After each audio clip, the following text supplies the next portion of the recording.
Guide करती जाऊंगी। आज मैंने बहुत सारा होमवर्क देना है, तो प्लीज जो है ना ध्यान से सुनिएगा। क्वेश्चन नंबर 6 आपके पास लिखा है 2 वर्टिकल बिल्डिंग्स, 2 बिल्डिंग्स हैं आपके पास of height 30 meters and 37 metres.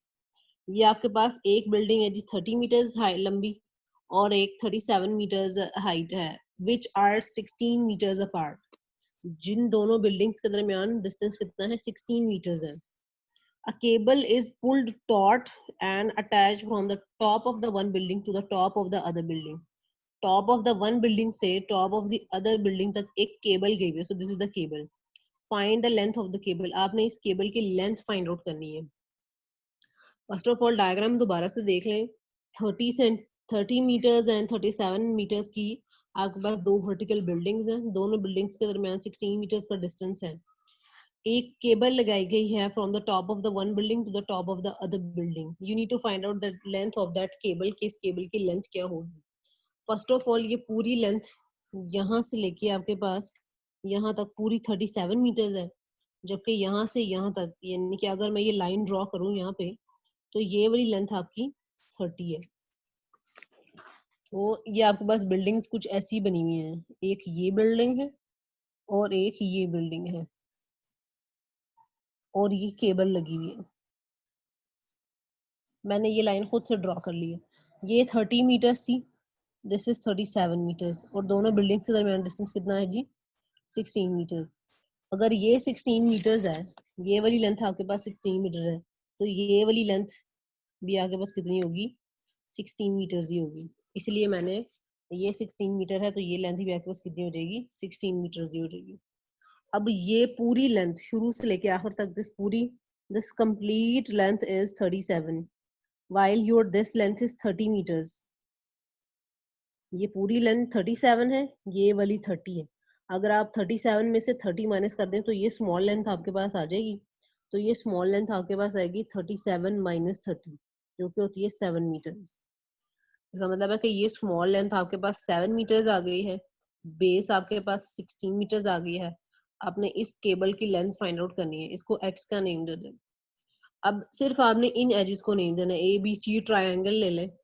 इस ट्रायंगल ए बी सी में जो आपके पास क्योंकि ये वर्टिकल बिल्डिंग्स हैं, उन्होंने ये एंगल नीचे आपको डायग्राम में 90 शो किया हुआ, तो अब डायग्राम वाला एंगल भी 90 हो जाएगा. ये देखिए ये 90 का एंगल फिक्स किया हुआ है, तो ये ऊपर जाके ये भी 90 हो जाएगा.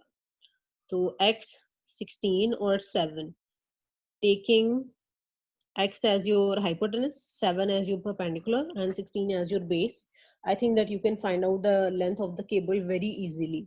इस केबल की लेंथ आप बहुत ही आसानी से फाइंड आउट कर लेंगे. दोबारा से सुन लें. 30 और 37 मीटर्स की दो आपके पास बिल्डिंग थी which was 16 meters apart. A cable is attached from the top of the building out of the one building to the top of the other building. You need to find out the length of the cable. First of all मैंने देखा कि जी ये वाली length आपकी 37 है, जबकि ये वाली लेंथ आपकी 30 है. तो ये जो छोटी लेंथ है दैट विल बी 7. 37 minus 37, तो ये लेंथ आ जाएगी आपके पास 7. If this distance is 16 meters, then above distance is also 16 meters. Taking this as your 90 degree and 7 as your perpendicular, 16 as your base, you can find out the length of the cable, which is hypotenuse in this diagram. Just अगर आप लोगों के पास calculator है और आप लोग अभी answer निकालना चाहते हैं तो सिर्फ अपने कैलकुलेटर पर जाके ये लिख लें x square is equal to 16 square plus 7 square हो जाएगा. 16 square plus 7 square कर लें, जो आंसर आता है उसका स्क्वायर रूट ले लें, आपके पास आंसर आ जाएगा x का.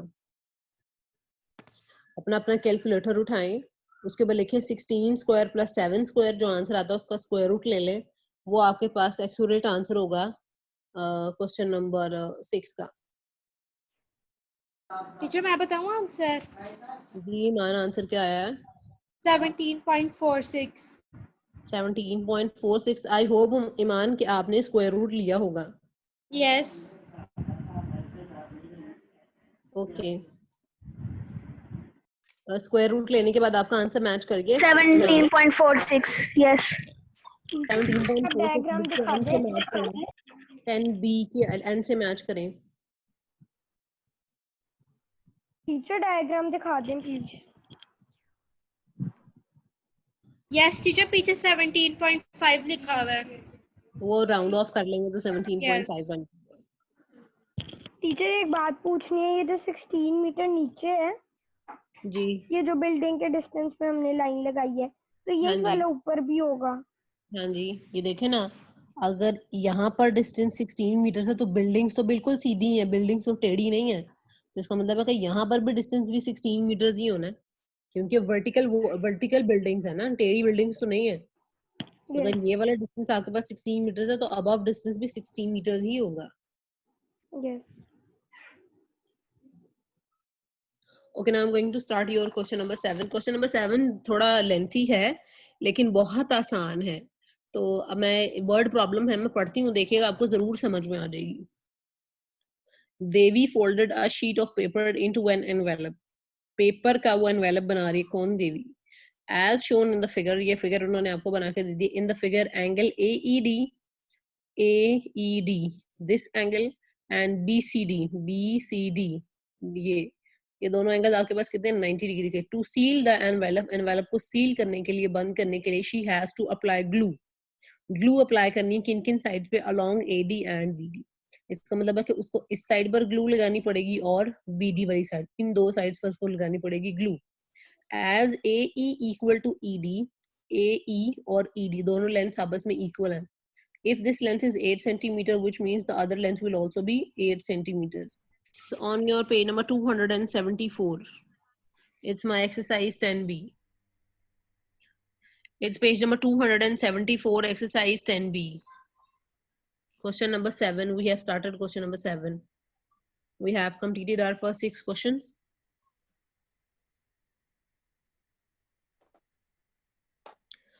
जी मैं क्वेश्चन नंबर 7 जरा दोबारा से पढ़ती हूँ, सुनिएगा। Devi folded a sheet of paper into an envelope as shown in the figure. In the figure, angle AED and angle ABD, AED and ABD. Where is ABD? AED and ADB, ADB. This angle and BCD. There are three 90 degrees angle. To seal the envelope, she has to apply glue along AD and DB.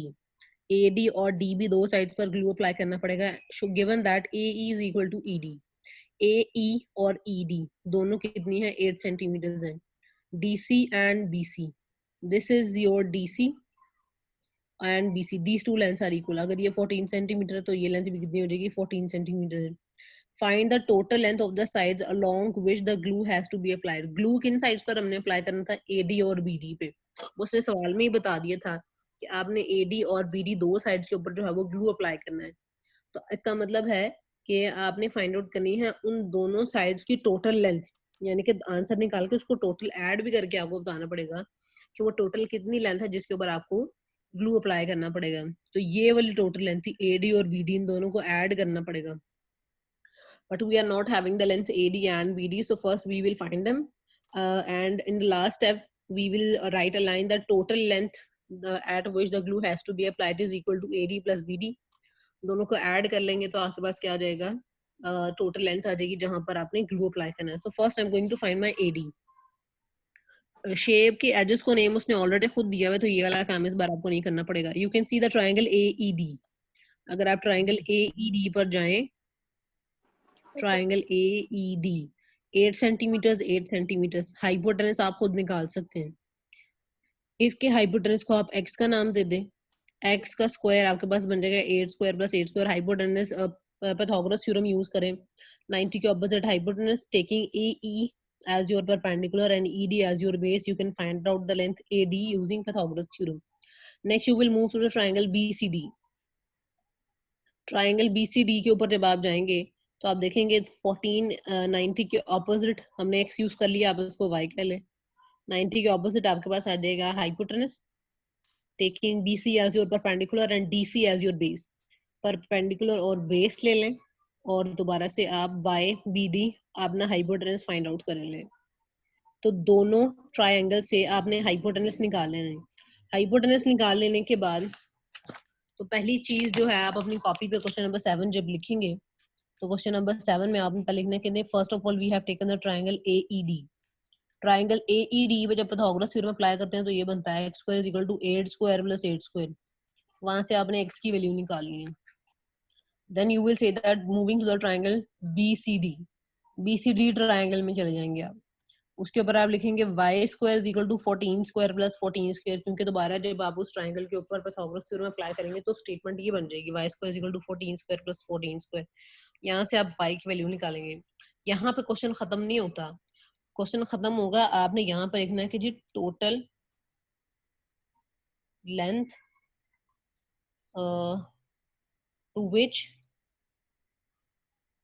Glue has to apply, क्योंकि हमने ये find out करना था कि glue किन sides के ऊपर मिलेगा जी. वो था जी AD प्लस BD, क्योंकि इन दो साइड्स के ऊपर ग्लू अप्लाई करना था. Because we are talking about the total length, that is why we have to add them. AD was X while your BD was Y. तो जो दोनों आंसर्स निकलते हैं उन दोनों को ऐड करना पड़ेगा, तो जाके आपके पास आंसर आएगा.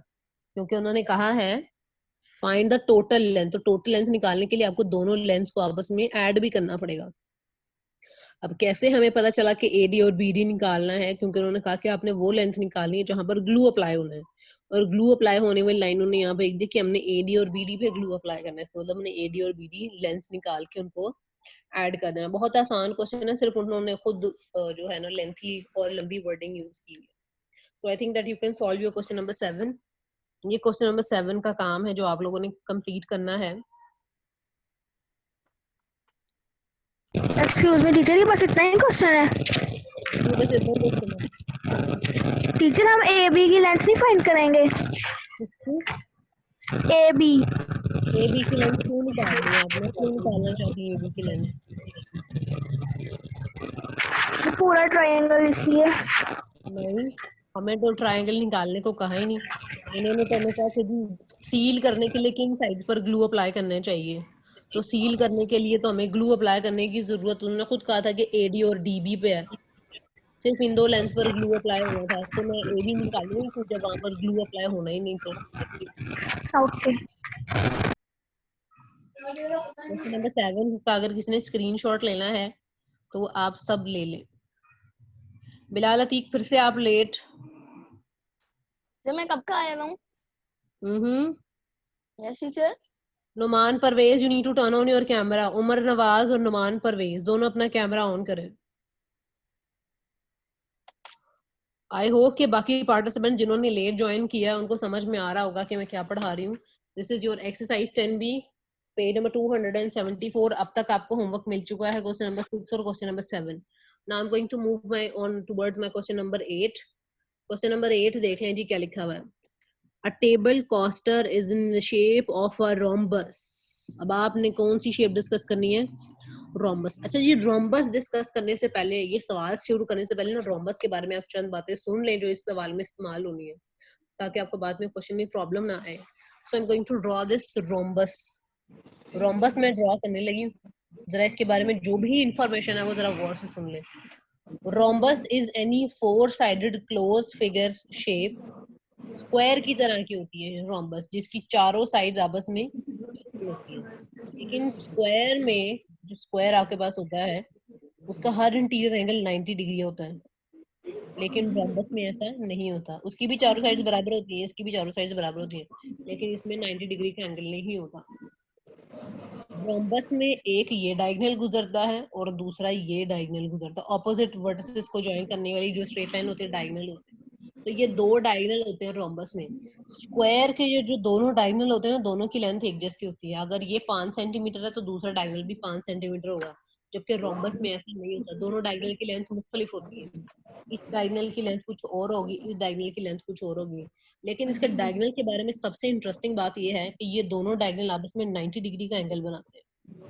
ये दोनों डायगोनल आपस में 90 डिग्री का एंगल बनाते हैं. And the second and the most important thing is कि जब ये वाला डायगोनल गुजरेगा तो ये दूसरे डायगोनल को दो इक्वल हाफ में डिवाइड कर देगा. एक डायगोनल दूसरे डायगोनल को दो इक्वल हाफ्स में डिवाइड कर देगा. इसी तरह जब आपके पास ये वाला डायगोनल भी तो गुजर रहा है, तो ये दूसरे वाले डायगोनल को दो इक्वल हाफ्स में डिवाइड कर देगा. इसका मतलब है कि रोम्बस के बारे में जो इन्फॉर्मेशन आपको मिली है वो ये है कि rhombus is any 4-sided close figure shape whose all 4 sides are equal but interior angle is not 90. Diagonal of the rhombus are not in equal length. Diagonal जो है वो रोम्बस के उन दोनों की लेंथ आपस में इक्वल नहीं होती. और diagonal bisect each other at 90 degree and into two equal half. दोनों डायगोनल एक दूसरे को दो बराबर हिस्सों में तकसीम कर देते हैं, लेकिन आपस में इनकी लेंथ बराबर नहीं होती। Okay, now I am going to start your question number 8। I hope कि आप सबको समझ आ गया हो। क्वेश्चन नंबर 8 आपके पास क्या है जी? A table coaster is in a shape of a rhombus.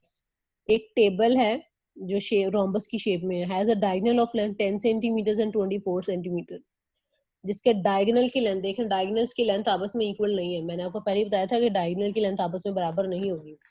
तो ये आपकी क्वेश्चन नंबर 8 की डायग्राम बनने लगी है। क्वेश्चन नंबर 8 में सबसे पहले तो आपने जो है वो जिस रोम्बस की बात हो रही है वो रोम्बस आपने ड्रॉ कर लेनी।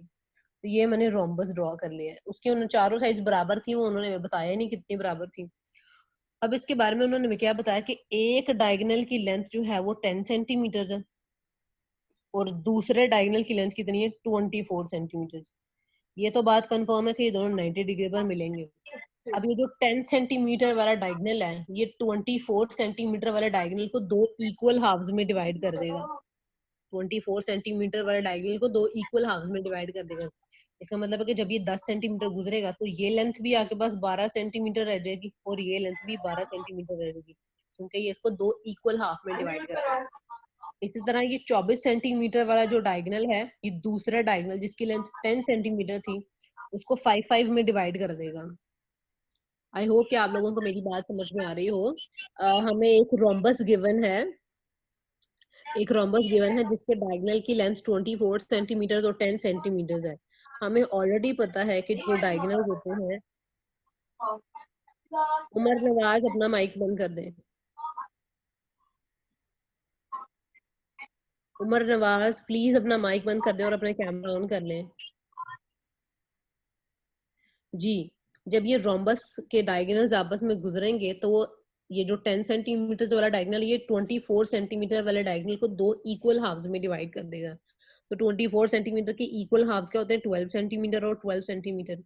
इसी तरह ये जो 24 सेंटीमीटर वाला डायगोनल है, ये 10 सेंटीमीटर वाले डायगोनल को दो इक्वल हाफ्स में डिवाइड कर देगा। अब 10 सेंटीमीटर का इक्वल हाफ क्या होता है? 5 सेंटीमीटर और 5 सेंटीमीटर। और ये हमें पता है कि जो दोनों हैं ये आपस में कब मिलते हैं? 90 डिग्री के एंगल पर मिलते हैं। What do we have to find the length of each side of the coaster। आपने बताना है कि रोम्बस की हर साइड की लेंथ कितनी है। क्योंकि वो चारों साइड्स आपस में बराबर हैं, तो आप कोई भी एक ट्रायंगल ले लें, उसमें से एक साइड निकाल लें, तो आपकी बाकी सारी साइड निकलेंगी। मैं ये ड्रॉ कर ली ए बी सी डी। मैंने ए बी सी डी एक रोम्बस ले लिया जिसके दोनों डायगोनल जो है वो पॉइंट ओ के ऊपर मीट कर रहे हैं।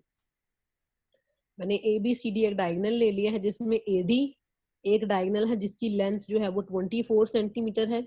सी बी एक डायगोनल है जिसकी लेंथ 10 सेंटीमीटर है। दोनों diagonals they are meeting at point O making an angle of 90 degree. AO is 12 centimeter while OD is also 12 centimeter. OC is 5 centimeter and OB is also 5 centimeter. अब उन्होंने करने के लिए आपको क्या कहा है? You need to find out the length of each side of the rhombus. हर साइड आपने निकालनी, क्योंकि चारों बराबर है तो आप कोई भी एक साइड ले लें। First of all I am going to take the triangle AOB। मैं ट्रायंगल लेने लगी हूँ जी AOB, क्योंकि राइट एंगल ट्रायंगल पे ही पाइथागोरस थ्योरम अप्लाई होता है, so you can only take right angle triangle. AOB triangle लेन 90 के बिल्कुल ऑपोजिट आपके पास आ जाएगा हाइपोटेनस। हाइपोटेनस का स्क्वायर आ गया इज इक्वल टू परपेंडिकुलर, जिसको मर्जी परपेंडिकुलर कहें, जिसको मर्जी बेस कहें। अब ये ना हो कि आप पूरा का पूरा 24 ले लें, हमने उसको हाफ्स कर लिया है। तो 12 is your perpendicular and 5 is your base.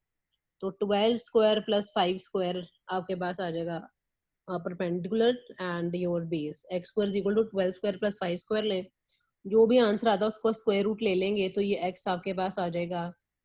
जो भी आपके पास आंसर आता है वो आपके पास x आ जाएगा। तो x आपके पास क्या हो जाएगी? Length of each side of the diagonal, क्योंकि चारों लेंथ आपस में बराबर हैं। अगर ये x है तो बाकी चारों लेंथ भी आपके पास कितनी होगी? x होगी। तो x की जो भी वैल्यू आएगी वो आपके पास length of each side of the rhombus होगी और वही आपका आंसर होगी। टीचर ये सारी लेंथ स्क्वायर की तरह सेम होती है? रोम्बस की सारी लेंथ स्क्वायर की तरह सेम होती है, लेकिन इंटीरियर एंगल 90 नहीं होता। इसकी चारों लेंथ आपस में बराबर होती है रोम्बस में। ओके। ये आपके पास क्वेश्चन नंबर 8 था, क्वेश्चन नंबर 7 और ये आपके पास था क्वेश्चन नंबर 6। किसी ने स्क्रीनशॉट ले लें तो प्लीज ले लें।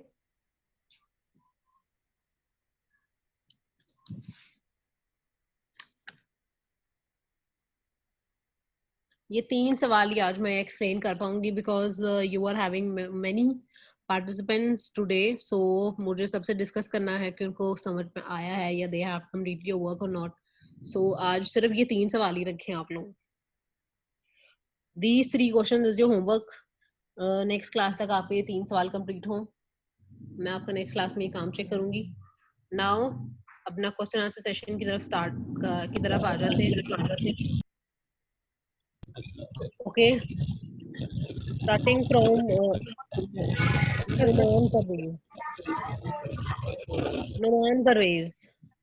नुमान परवेज खुद को अनम्यूट करें और मुझे बताएं कि 10B की कोई ऐसी बात जो आपको अभी तक समझ में ना आई हो। आप प्रीवियस क्लासेस में मैंने आपको ज्वाइन करते हुए नहीं देखा, तो मुझे पता नहीं है कि आपने यूट्यूब से हेल्प लेकर अपना